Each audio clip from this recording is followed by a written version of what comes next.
문제 38번. 변호사와 의뢰인의 관계에 관한 설명 중 옳은 것은 1번. 변호사는 변호사로서의 명예와 품위에 어긋나지 않은 방법이라면 예상 의뢰인과 접촉할 수 있을 뿐만 아니라 부당하지만 않다면 예상 의뢰인과 접촉 그리고 부당하지만 않다면 소송을 제기하도록 권유하는 것도 허용이 됩니다. 2번. 변호사의 소송대리권의 범위는 상소에 관한 특별한 수권이 없는 한 당해 심급에 한정되어, 이거를 이제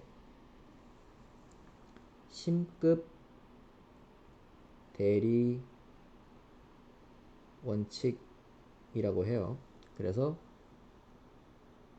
이렇게 1심, 항소심, 상고심 있을 경우에 변호사 갑이 요 단계에서 수임을 일단 1심에서 이제 수임을 했을 경우에 1심이 끝나고 나서 2심을 다시 이제 진행하려고 하면 요것도 별도의 이제 수임 약정이 필요한 것이고 3심, 상고심 또한 마찬가지입니다.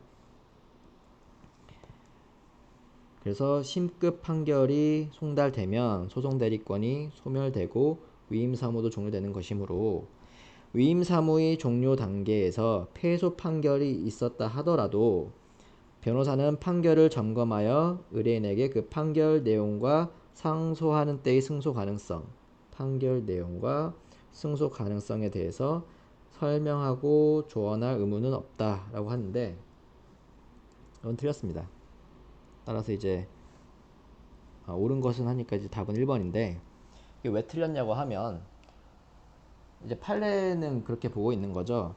이 상소에 관한 특별한 수권이 없는 경우에도 적어도 그 판결을 점검해서 의뢰인한테 어떤 불이익한 계산상 잘못이 있다면 어떻게 상소해야 되는지, 그리고 상소했을 때 승소 가능성에 대해서 구체적으로 설명을 하고 조언해줘야 될 의무가 있다는 것입니다. 그래서 틀렸고, 3번. 가압류 가처분 사건을 위임받은 변호사의 소송 대리권은 당해 사건에 관하여만 미치는 것이므로 본안이 제소명령 신청을 하거나 상대방의 신청으로 받아야진 제소명령 결정을 송달받을 권한에까지 미치는 것은 아니다 라고 되어 있는데, 이제 지금 제소명령이 뭐냐가 이제 궁금하실 수 있는데, 이제 보전처분에서 보시면 예를 들어서 갑이 있고 갑이 을에 대해서 어떤 뭐 채권이 있다고 봅시다. 대여금 채권.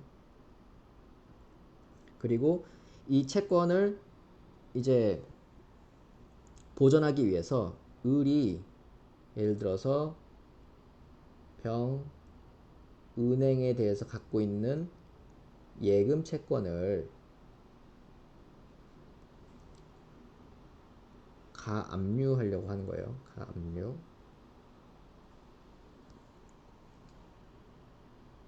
왜 이걸 하냐면 나중에 갑이 을을 상대로 이제 소송을 할 거잖아요. 본안 소송을 해서 승소 판결이 나서 확정이 됐는데 을이 재산이 없어. 그러면은 이 승소 판결이 휴지 조각이 되는 것이니까 그러한 상황이 발생하는 것을 막기 위해서 을이 가지고 있는 이런 예금 채권과 같은 재산을 처분 못하도록 이제 묶어두는 것이죠. 근데 갑이 예를 들어서 이렇게 가압류만 해놓고 요 본안 소송으로 이제 나가야 되는데 나가질 않는 거예요. 그러면은 을 입장에서는 지금 소송은 계속 진행 안 되고 있고 예금 채권이 계속 묶인 상태로 있는 거잖아요. 그렇기 때문에 을은 이런 상황에서 어떻게 할 수 있냐면은 갑을 상대로 해서 법원에다가 본안 소송을 너가 제기를 해라 라고 이제 어떻게 보면 법원에다가 요청을 하는 거죠. 제소 명령 신청을 하고 법원이 이제 갑에게 야, 소 제기를 해라 라고 제소 명령 결정을 내려서 이 결정이 이제 갑 쪽에 송달이 되겠죠.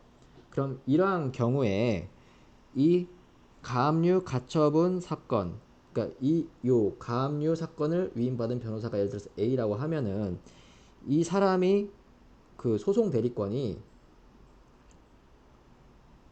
제소 명령 결정 이거를 송달받을 권한에도 미친다는 거죠. 그리고 이제 을 입장에서 보면은 을이 예를 들어서 이 사건과 관련해 가지고 변호사 B를 선임했다고 치면은 B의 그 소송 대리권이 제소 명령 신청을 할 수 있는 그 범위에 포함이 된다는 거죠.